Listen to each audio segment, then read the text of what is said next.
আমাদের গাড়ি না রিচার্জ করে দিছে রে।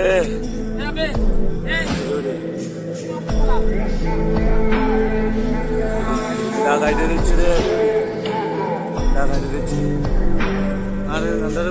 এই যে দেখেন আমার বন্ধুর রাস্তা কি খারাপ, মা আর কিছু রাখে না। দেখেন এই যে ডাকাই, দেখেন ডাকাই ধরে কি এসছে, দেখেন দেখেন আমার গাড়ি কিছু রাখে না। দেখেন এগুলো আমার গাড়ির তিনটে আমার বন্ধু হেল্পার। দেখেন একটার গাড়ি দেখে নিয়ে এসে করছে, একটা রাস্তা কারো না। এই দেখেন মার গিয়ে করছে, দেখেন দেখছেন ভাই টাকা কিছু রাখে না ভাই। এটা একটু ধর না টাকা কিছু, দেখেন এই টাকা কাজটা কিছু রাখে না ভাই। দেখেন দেখেন বা অনেক কষ্ট করে পুলিশ রাখি ধরে করছি, এই দেখছেন দেখেন ভাই। এটা হলো শেষ ভিডিও। পুলিশের গাড়ি যে আইসে কোনো এলার তো বাজে না, টাকা দিয়ে রাস্তায় যেতে ভাই কিছু রাখে না আন্ডারে। এই মা রাস্তা দিয়ে এই রাস্তা রাস্তা গিয়ে গাছ আলাদি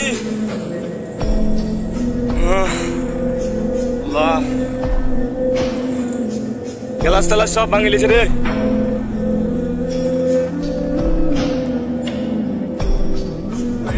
সাইজ আছে গাড়ি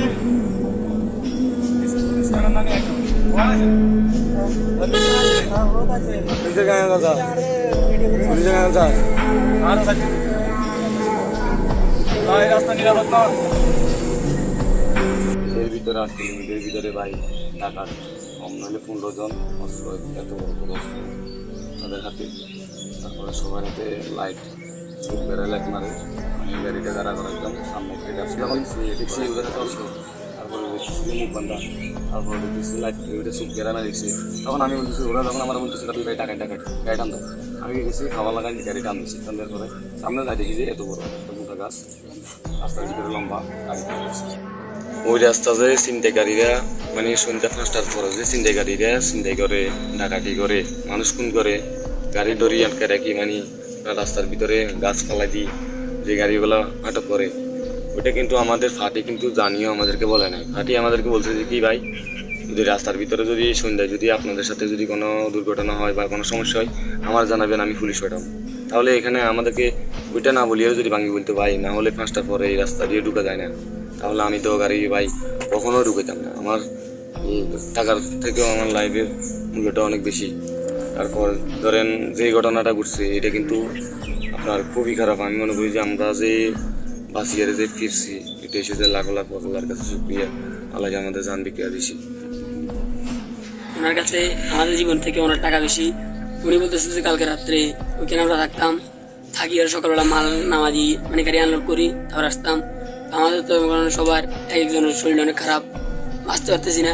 এই যে এখন এক একজন বসছি যে উঠতে পারতেছি না কোনো রকম। মানে ওনার কাছে আমাদের জীবনের থেকে ওনার টাকার প্রয়োজন বেশি।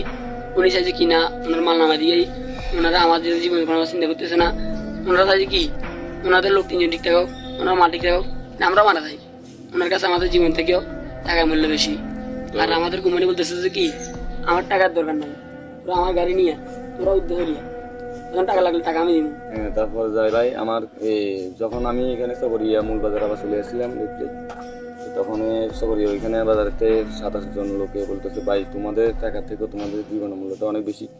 সবাই বলতেছে যে ভাই তোমার কথাটা ঠিক আছে, তুমি যেটা বলতেছো ওইটাই ঠিক, তুমি এখান থেকে বাড়িতে চলে যাও, তোমার কোনো টাকার প্রয়োজন নেই। আমি মনে করি যে কত তোমার গাড়িতে যে মালগুলো ছিল মালগুলোর দাম ভাই 5,000 টাকা হবে না, যে কাঠগুলোর দাম 5,000 টাকা হবে না।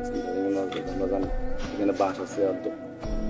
আমি চিন্তা করলাম ভাই জীবনে টাকা অনেক কামাইছি, জাস্ট আমরা 6টা মানুষের যে দান ফিরে পেয়েছি এটা হচ্ছে সুক্রিয়া।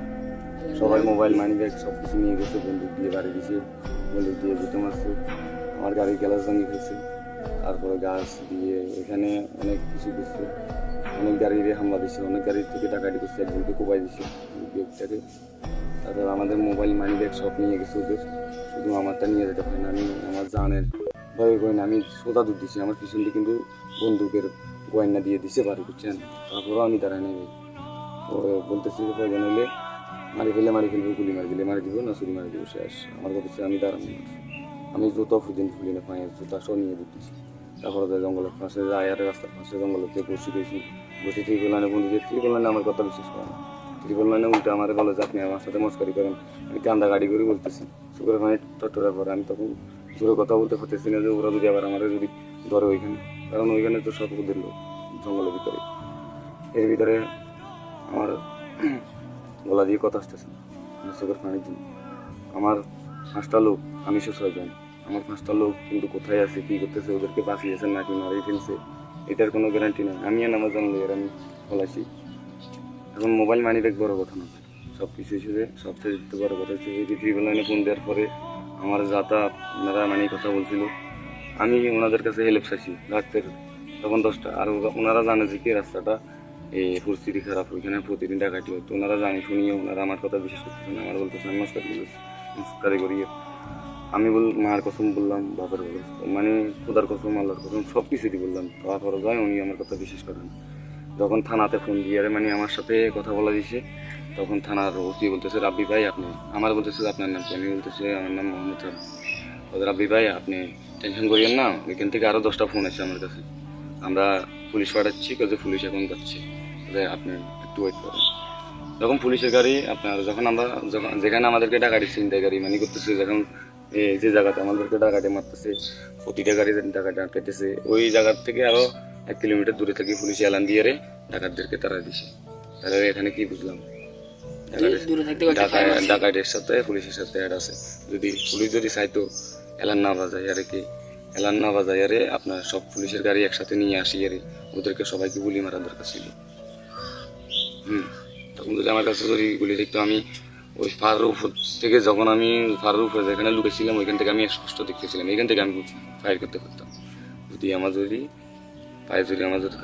কাছে যদি মেশিন থাকতে পারে, ওদের কসম আল্লাহ, আমি ওদের থেকে 10 হাত দূরে থাকি হলে ওদেরকে আমি ফায়ার করতাম। ভাই ফায়ারে কে না ডাকা, একটা ফায়ার থাকলে আপনার 50 জন মানুষের সাথে খেলতে পারবেন। ওদের কাছে ফায়ার আছে ঠিক আছে ভাই, ওদের কাছে ফায়ারের কোনো বুলেট নাই। বুলেট যদি হইতো ওরা ফুটাইতো, আর ওরা পকলেট মারতেছে। আমি ট্রিপল লাইনে যখন কথা বলতেছি, কথা বলা অবস্থায় কিন্তু ঠুস ঠুস মারাছে, কিন্তু পকলেট মানে শুনতেছে। তারপর আমারাই বলতেছে আমি নাকি মস্কারি করতেছি।